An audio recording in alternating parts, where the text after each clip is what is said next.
Kinondena ng Pilipinas at ilan pang bansa ang ginawang missile test ng China sa Pacific Ocean. Isa raw itong malinaw na provocation. Ang detalye sa agenda report ni Laid Cabagani. Reckless display of military power kung tawagin ng Department of National Defense ang missile test ng China. Nitong Lunes, isang missile na may dummy warhead ang pinakawalan ng Chinese submarine sa Pacific Ocean. Bagamat hindi nangyari sa teritoryo ng Pilipinas, isa pa rin itong malinaw na pananakot at provocation para sa DND. Walang rason na mag-e-exercise sila doon sa lugar na yun. Hindi naman sila South Pacific country. Anong rason nun? Ngayon, kung sasabihin nila nagte-testing sila doon sa area, minamaliit nila yung karapatan at katahimikan ng mga bansa doon.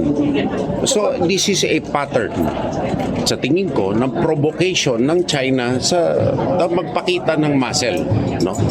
So, ito hindi lang nakakabahala sa Australia at sa New Zealand kung sino ang ating mga like-minded partners, kundi sa buong region. Kinondena rin ng ilang Pacific nations ang missile test ng China. Ang Estados Unidos nababahala rin daw sa umano'y pagpapalawak ng nuclear arsenal ng Beijing. Nananatili naman ang tensyon sa West Philippine Sea habang papalapit na ang ika-10 anibersaryo ng 2016 arbitral ruling sa July 12 na nagbabasura sa Nine Dash Line claim ng China. Para sa agenda, Laid Cabagani, Billionaire News Channel.